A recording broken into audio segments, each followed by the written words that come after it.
Ready? Ready?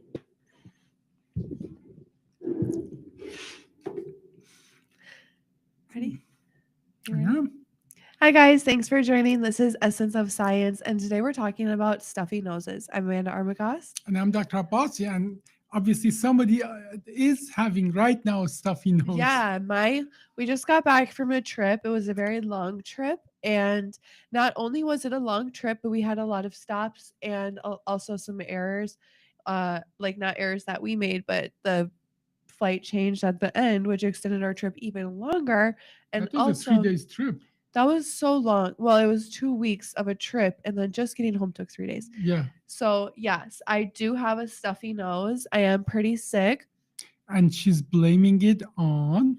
So, on the way, of course, airplanes are full of germs. You really can't get away from germs on the airplane. That's why they even hand you little wet wipes before you get on. But while we were flying from Pakistan to Dubai, there was a baby on the plane, I'm not good at children's ages. Maybe it was 1 or 2. It kept turning around and looking at me. It was standing on its mom's Babies lap. are Amanda's kryptonite. It kept turning around and looking at me and coughing at me, the wettest cough. And I was even thinking in my head, this baby better sit back down and not get me sick. And here we go. I lost my taste. I lost my smell. I'm drinking this black coffee right now, no flavor. I can only taste spicy stuff and garlic still, and it's been a week. Okay, but let's start to take it dissect one at a time. By the way, if you remember, I got sick too. But you were not sick like this. Trust Yeah, me. yeah. I was with you. Okay, but either way, the fact that you're in an airplane, there's circulated air, and even though they these days they do put filters and so on, but obviously the filter is anything that goes through the airplane filter system. Sorry. You know how sometimes on the airplane before it even takes off, that mist comes out in the Hmm. ceiling? Someone told me one time that's like a disinfectant. Is that true? No, No, no, it what is is not. it? It's just the circulated air that they have practically air conditioned, and it's cold, and when it comes in, practically it's mixed with the warmer what people breathe and so on, and that is Okay. why it's like almost like a mist. It's just that like when you go in a cold air out and breathe, and your air from your mouth becomes Okay. like a mist. That's like that. They wouldn't mix anything in the air. Would be against probably 500,000 regulation. Okay. Okay, so airplane confined, and probably the density of people in the airplane is more than almost anywhere else you have ever been.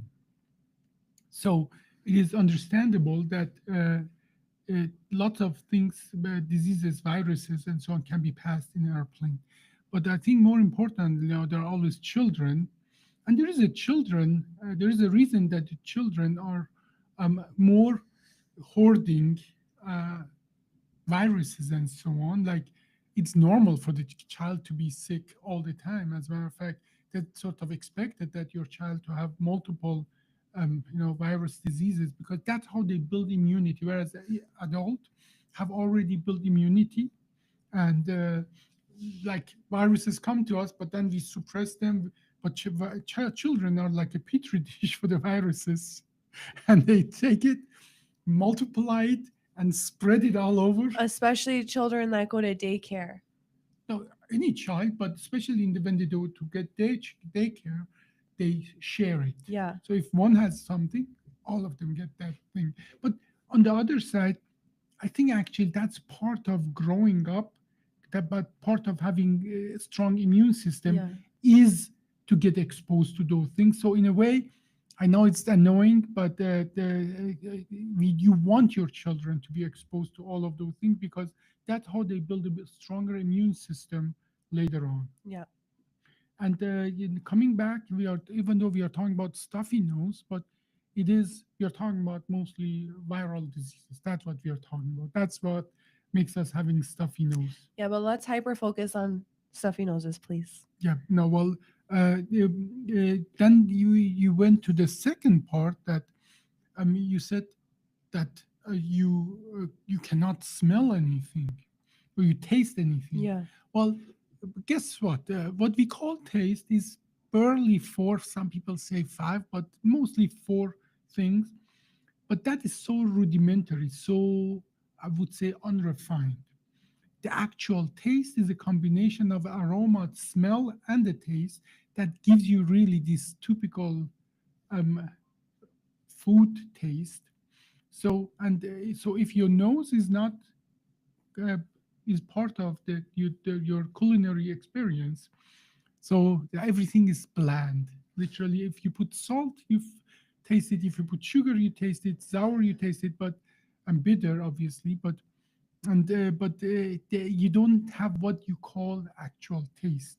Yeah, like I don't know if anyone knows what a simmer pot is, but I put oranges, apple juice, a lot of cinnamon sticks, the stars, everything into this pot, and I was boiling it to try Uh-huh. and make the house smell good. And then I was thinking, well, my nose is stuffy. Let me stick my face in this pot to try and let the steam open up my senses. I couldn't smell it at all. Oh, So it got to the point that even I boiled all the water out and I never smelled anything. well, this is now we are going a little off course here, but I'm I just watched today morning when I woke up at TikTok about how many about they say between 50 and 100,000 women were tortured, burned, killed by Catholic Church as being a A witch. witches, and for things like that. Literally, if I in didn't the even Middle go into Ages, details. You don't even know which direction I stirred yeah, that pot. well, but exactly, if we laugh about it now, but just few hundred years ago they would have burned you on the stake, and it was very deliberate. They say a lot of natural remedy and so on were lost to Yeah. humanity because church. They wrote a book that was literally the second best read book after Bible about how to identify, torture, and kill witches in 1600. That's not long ago. So you would have been on the cover of that book. I thought you were gonna say the second best book was all of the remedies that these No, witches. that no, it Yeah, was they probably burned the book too. I don't know what they did. I don't believe those women really wrote books. I think it was an oral knowledge and so on, but that literally midwives and so on and so Yeah, forth. So I'm happy we are not in I'm 1600 in happy. Europe because you would be so tortured and burned at stake I'm for happy all about your it. natural remedies and so on. So, but let's come back to that. Okay, so um, if you cannot smell, your what you consider the sense of taste will go away. And guess what? Our body has first literally line of defense. That first line of defense is our skin and our mucosa. Skin being what's exposed usually to outside world, and mucosa is part of the body, our exposed part of the equivalent of skin inside of us, like mouth, mucosa, now nose, and so on and so forth. And obviously, there's a huge difference here. What we need to know that on the outside skin we have keratin, we have multiple layers and so on. That is a true barrier. As a matter of fact, sometimes we put patches and so on to absorb things and so on. We absorb a minimal amount of things through our skin, which is good because we want to be that one need to be a barrier. Yeah, But the mucosa inside is much thinner. It's made to exchange things with the outside world and so on. So, and even though we get sometimes diseases through our skin, we get way more diseases through our mucosa because it's easier for the uh, viruses, infection agent to carry that barrier. So guess what?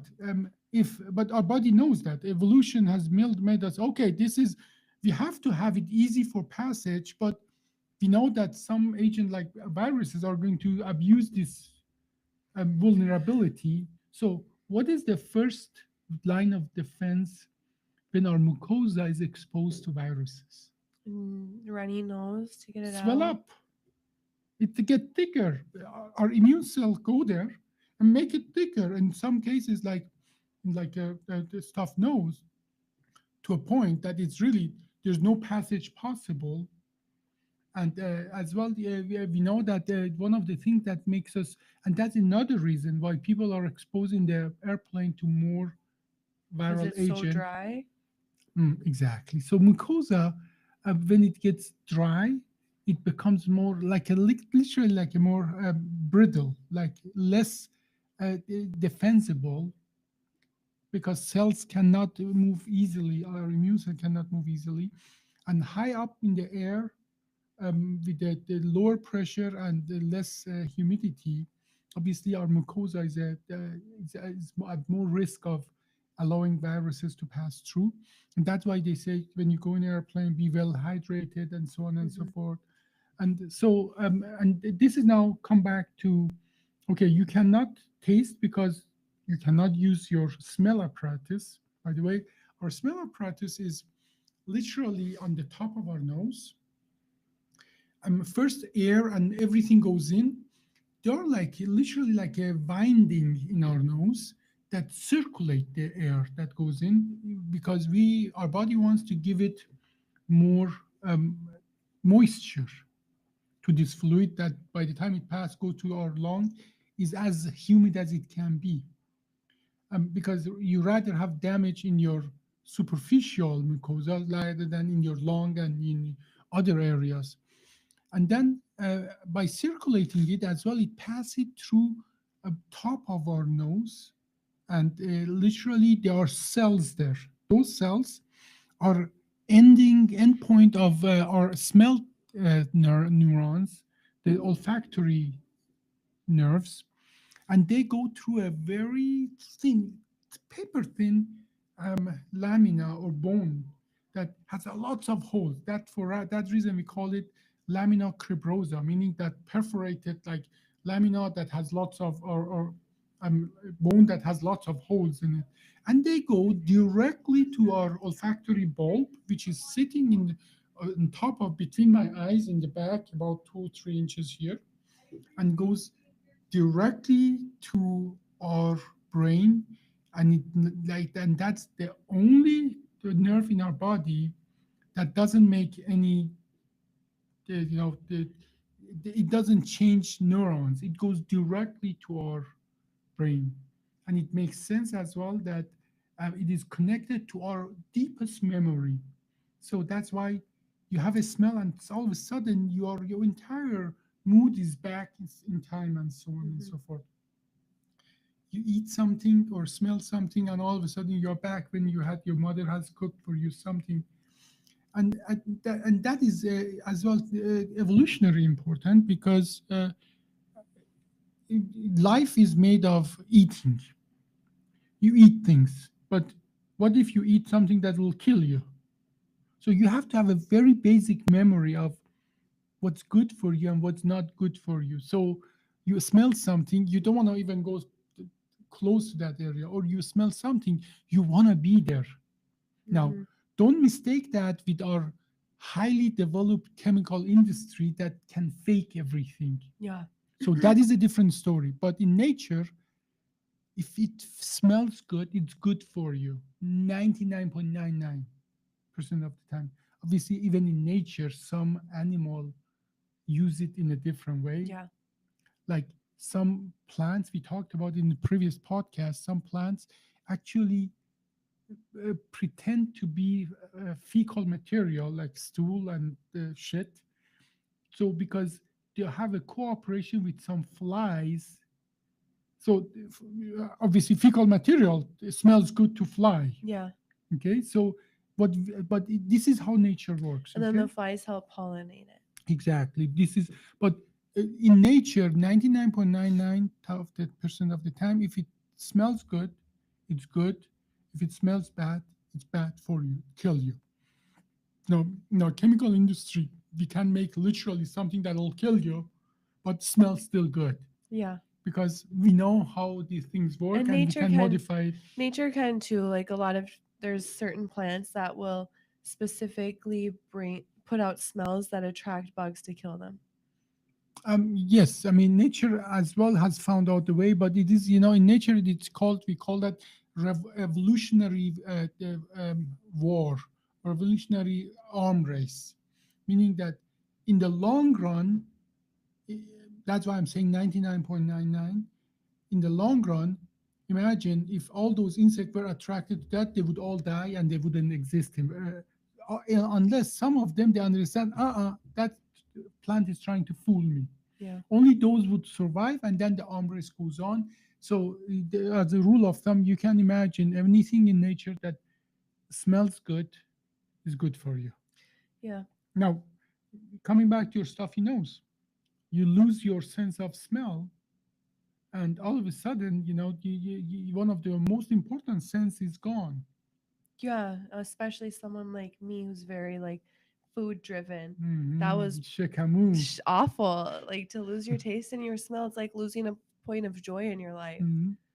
And but in a way as well, nature doesn't want you to go become experimental when you are sick already. Yeah. Doesn't want you to try things. It wants you to get the basic things, get fluid and rest. It makes you tired. The temperature. Everybody thinks that fever is a bad thing. As a matter of fact, fever is when your body temperature is usually it's 37.5 centigrade or 90, about 99 Fahrenheit. Um, but once you go few degrees up, vast majority of the bad bacteria die. So Isn't there it like is your body trying to heal you. isn't there a therapy like some type of fever therapy where they purposely make you I'm sure there hotter? is. I'm sure there is, but that's not kind of thing that you can from outside uh, Weren't they doing that impose. with for polio? They tried lots of different things, but no, we're coming back to that fever. Obviously, there's a fever that when you get over around 40, um, 43, 44 degrees centigrade or 105 and so on, that can kill you as well. Okay, there's sometimes it just runs wild and so on, but generally, a low grade temperature or fever is your body trying to fight the actual disease. So I think we should be as well conscious about that. How come when you also I feel like when I have a stuffy nose, it also ends up that my throat is hurting.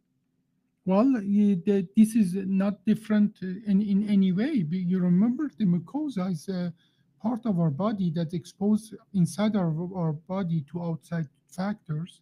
Your mucosa doesn't stop at your nose. It just continues all the way down. But that's exactly the area that your body's immune system has been putting literally guards there, like your tonsils, right? It's right there where your everything goes in. And for a long time, we just were taking them out like crazy, like take I it don't out. have tonsils never Me taken it. too, but mine was taken out as an adult. Did they take yours out as a child or as an I adult? think I was like 17 or 18 and I had my tonsils and my adenoids both taken out. So, well, you see, probably 50 years ago, we thought your appendix, as a matter of fact, 50 years ago or 30 years ago, even maybe so, if they did, if they were in the belly for any reason, they would take your appendix out just Just in because they were, case. yeah, because we were so foolish to believe that it's just a remnant of something and it is has no function. Same thing with the thing. Anything happens, a small little thing, take it out. And especially because the kids tolerate it well. Yeah, I heard it's They, much easier as a yeah. child. But now we have a much better understanding. This is an integral part of your immune system. Okay. So yes, they swell up, but that's exactly what they're supposed to do to fight your fight for you. Like appendix is at the end of our small intestine before it goes to the literally or eh, at the border between the small and big intestine. It is a very small narrow thing and it's very thick wall. Everybody thought it's just a place for the fecal matter to get captured and literally make you sick and get infected and kill you and so on and so forth. But now we know the number of the people who really died of the appendicitis and so on is minimal, rudimentary. But guess what? In nature, like we had we have been exposed not to good food. We didn't have refrigeration, and well, people sometimes tell me like, "Oh, my dog has diarrhea. Oh, my poor dog has diarrhea." Well, in nature, probably you have 80% of time diarrhea than normal stool, because in nature you don't have refrigeration, you don't have. This is how we grew up.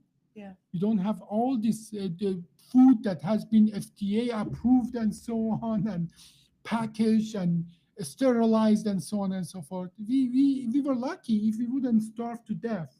So what happened in nature? You get regular GI infection constantly, and your body want to get rid of it.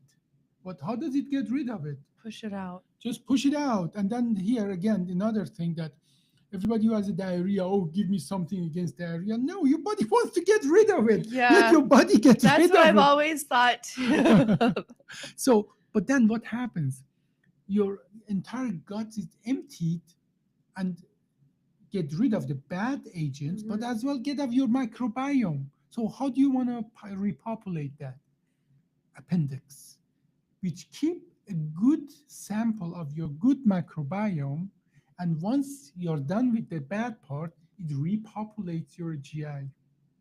Another thing, I make a TikTok, and some people thought is awkward or disgusting and so on. It's so there is another source for microbiome, because we have to keep a, that our microbiome is specific to individual people, Yeah. and that's a huge part of our immune system and health. It is like, literally we have more bacteria on our body than we have human cells. So we are probably mostly bacteria with some human cells by number and not by volume, but it is specific to us and it changes with us. It makes us sick. It makes us obese. It makes us depressed. It makes us our mental health is depending on it. But we are so exposed. How do we keep these good friends in a repository? Inside our body is appendix. You might know that because you might seen my TikTok, but do you know what the repository of our external microbiome, where is it? Where saliva? No, Stool? no, it's What? that Say. internal, that's our belly button. Hmm.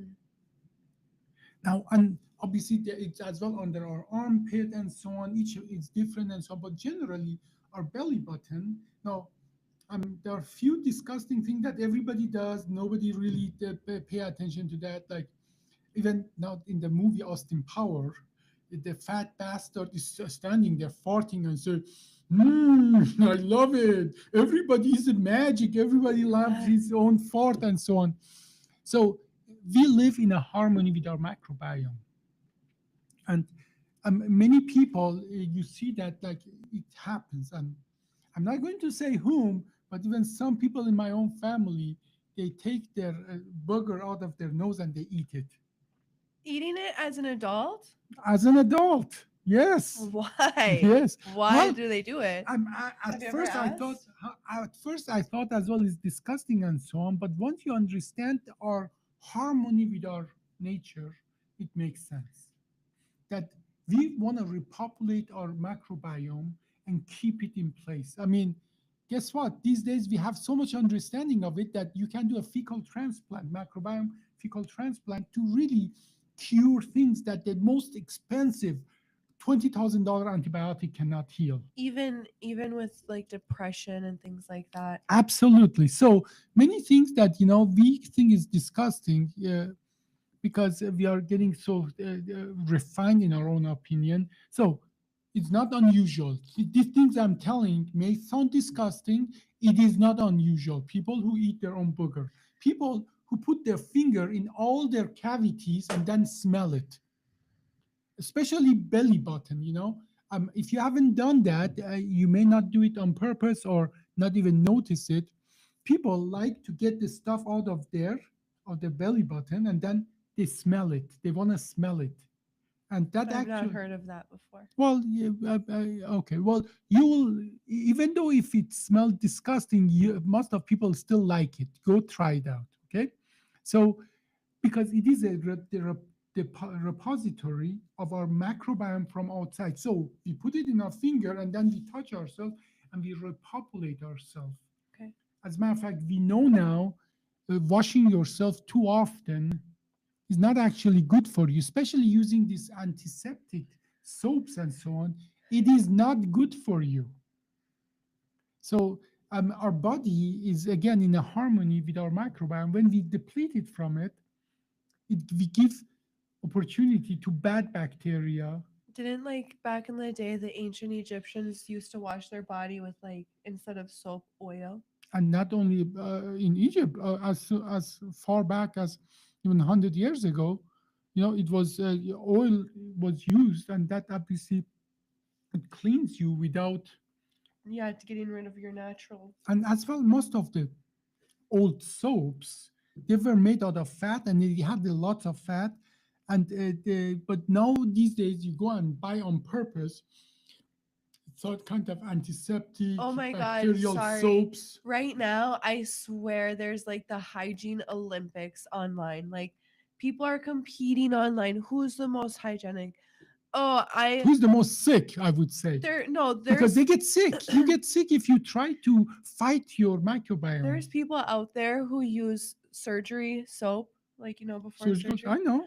They use that soap every day in the shower, and then after that soap, then they use like a Bath and Body Works soap because the first soap is to clean, the second soap is to smell good.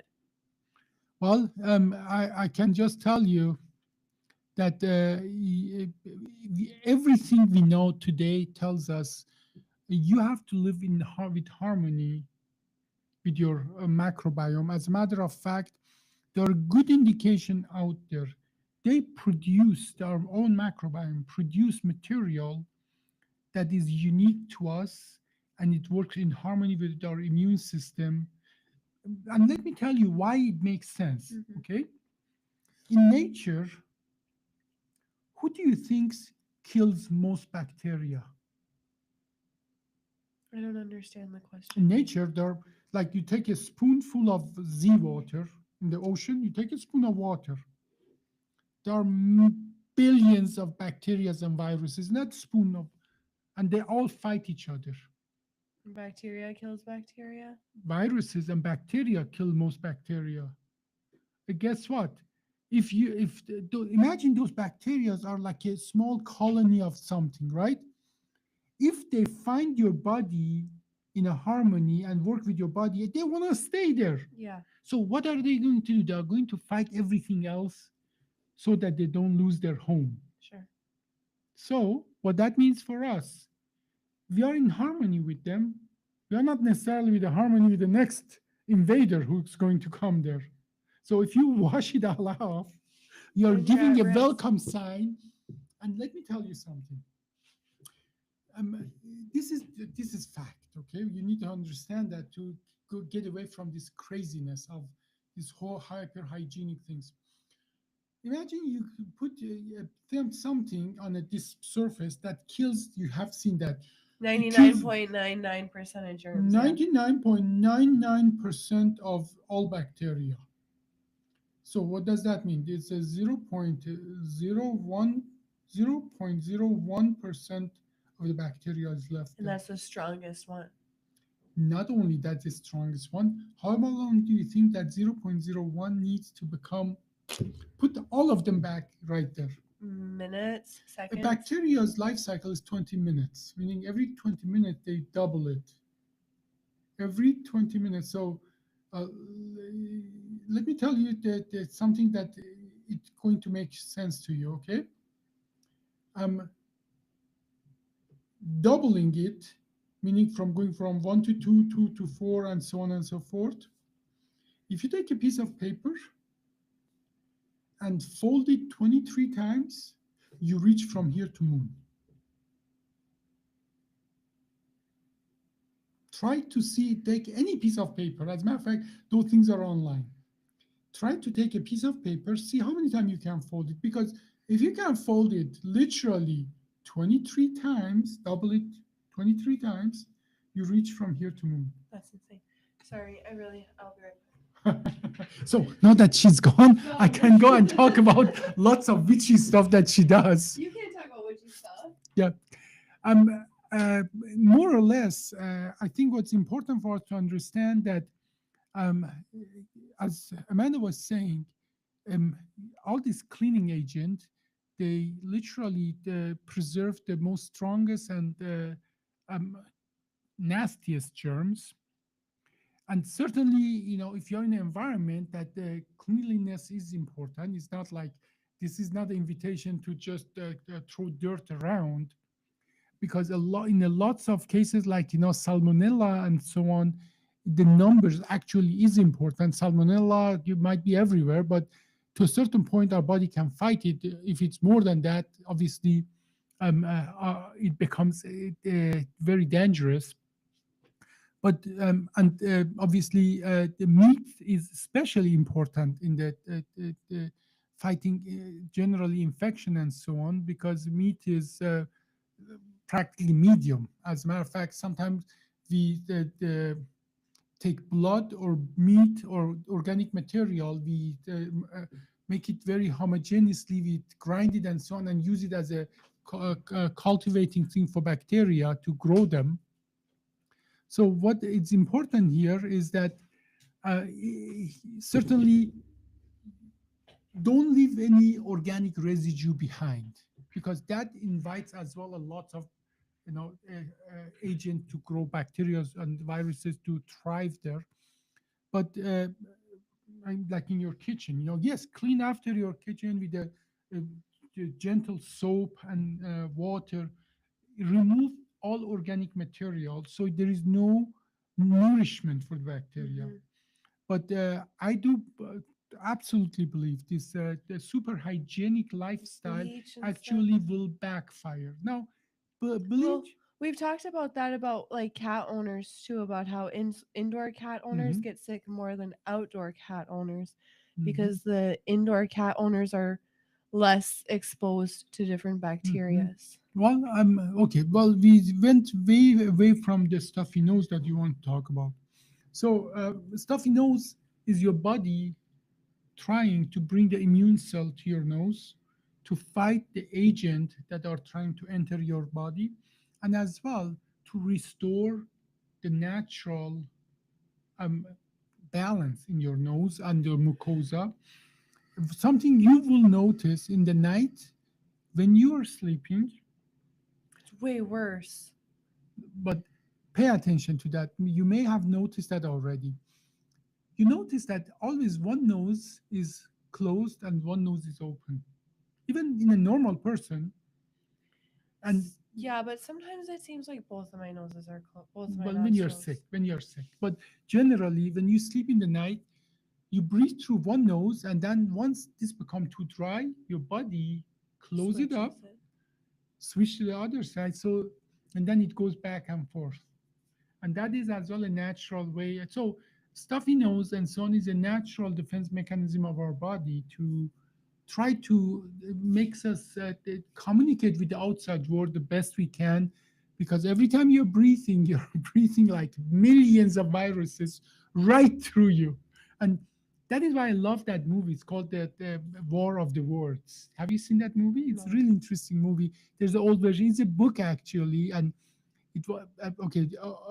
Wells. I think George Wells. No, what was his name? Wrote it first. These are in the original thing that Martian come and attack Earth, and none of our weapon can work against them because they are so technologically advanced. But what they didn't think is that over millions of years, billions of years, we have been creating this cooperation with the microorganism bacteria, and they come here, and our bacteria and microorganism, they kill them. So live in harmony with your environment and your microbiome. That's How what I'm come? saying. How come some, for example, right now, when I have a stuffy nose, actually the roof of my mouth hurts. It's like itchy, like No, it hurts. Like my neck hurts and the roof of my mouth, like not at the front, but at the way back, kind of where because your it's throat is. inflamed. All of that is inflamed. All the we talked about that. The mucosa is not just your nose. The back of your throat, your entire mouth actually is mucosa, and this is practically what the inflammation is. Swelling. Your immune system comes in. They are trying to fight those wanted agent and so on. So pain is always part of inflammation. As a matter of fact, one of the sign of inflammation is pain. And what about your ears getting pressure? Like when Hmm. it feels like you're after you've been on the airplane and you have to like Hmm. pop your ears almost. And Sometimes when I have a super stuffy nose.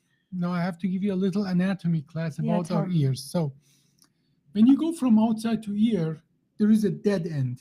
Yeah. What is that dead end? Your eardrum, Your eardrums. What is behind the eardrum? your canals. There is the external, those three tiny bone that literally like amplify the vibration. The literally is the outer eardrum, and then it becomes a chamber there. That chamber is air filled because if it wasn't, it would be a different in pressure. So there is a equal pressure in the outside of the ear and in that chamber where those three bones are. And but the eardrum is sealing the external. How does the air get pressurized, equalize the pressure on both sides of the eardrum? There is a part we call that eustachian tube that goes all the way from our ear to back of our throat and end up actually in the back of our throat. That is Mhm. why they say give the children when they go, and more importantly, that is make it's less favorable in children because of the how the neck is and so on in children than adult, especially. So What's less favorable?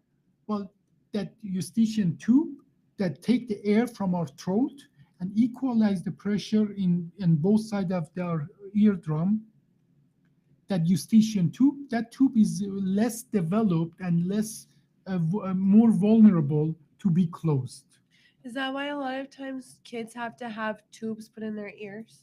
Yes, that is one reason. Yes, because any kind of infection and swelling in the throat, it affects more children that close that literally that eustachian tube, then the pressure cannot get equalized. That's why they put a small little meringotomy, make a small tiny hole in the eardrum and put a tube in, Hmm. so the pressure can get. Otherwise, it would damage the ear and eardrum completely, permanently. Okay, but so you asked me about that. That's why we say when you're in the airplane, you notice that when you swallow, Hmm. you're pulling it open, and then it Or yawning. pressure or yawning, it equalize the pressure. That's what they say, especially for children. Give them a like a lollipop Or when some you're going gum. up or down, so that while they're swallowing, it equalize the pressure. Which, by the way, if it doesn't, becomes really painful. That's why sometimes They're children screaming and crying. start screaming and crying on the way up and down in the That was airplane. me last night when I was at home from Mhm. work. I was about to be screaming and crying because my ears hurt so bad I couldn't even. I was pulling, I was swallowing, I was chewing, I was yawning. I was miserable. I wanted to cry. I'm not kidding. No, sometimes, you can ask me, I can help you. Sometimes slapping can help. That if you get in that similar situation, let me know. Yeah, and you let me know.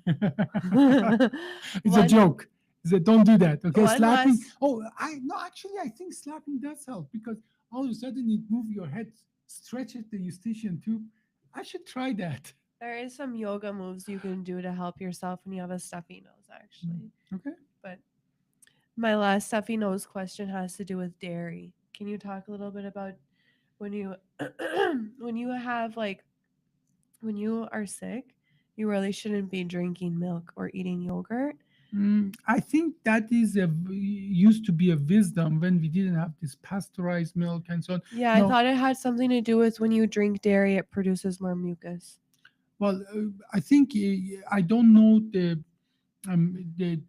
modern day reason for that, and I don't believe that's true the case. But imagine milk is one of the best medium for bacteria to grow, and if your body is already vulnerable, you don't want to expose it to more bacteria and other things that can make it sick. Now, you're asking ChatGPT, and ChatGPT is going to always confirm you, come up with something that. Now, instead of that, you should have asked No, ChatGPT. it says it's not proven. But more than not, if you want to ask ChatGPT, don't ask why that is true, but ask if there are evidence for I did. I said, something. is it true? uh, why should you have why should you not have dairy when you have a stuffy nose? And is it true? Okay, well, you know where I'm going. Okay, very good. Okay, does it cover your stuffy nose questions? Mm, I was just gonna say, like, when I have a stuffy nose, actually, dairy to me tastes nasty. Most of the thing tastes nasty when you lose your sense of smell. But dairy specifically, like, I could not put milk in my coffee because dairy to me tastes like it's going bad when I have a stuffy nose. Yeah, But well, I can imagine that, again, as it comes back to that, when you're sick, milk, I mean, again, don't look at how we are consuming milk now. Imagine milk, you would go there with your dirty hand, take the dirty, dirty cow, the dirty nipple of the dirty it's cow, udders. udders, and then you bring it put it in a dirty bucket That's actually why I and put it stopped in a drinking dirty dairy. place. That's why people start making cheese. They said, if it's going to be dirty, let us be the dirt that won't kill us. Let it Okay? ferment a bit. Yes, exactly. So, and that's, I think your body doesn't really want things that it overwhelm it already, when it's overwhelmed already. Okay. Okay, thank you guys for watching. This was Essence of Science, and we talked about a stuffy nose. I'm Amanda Armagoss. And I'm Dr. Abbasi, sitting next to a stuffy nose. Well, apparently, according to you, you gave it to me. So, see you.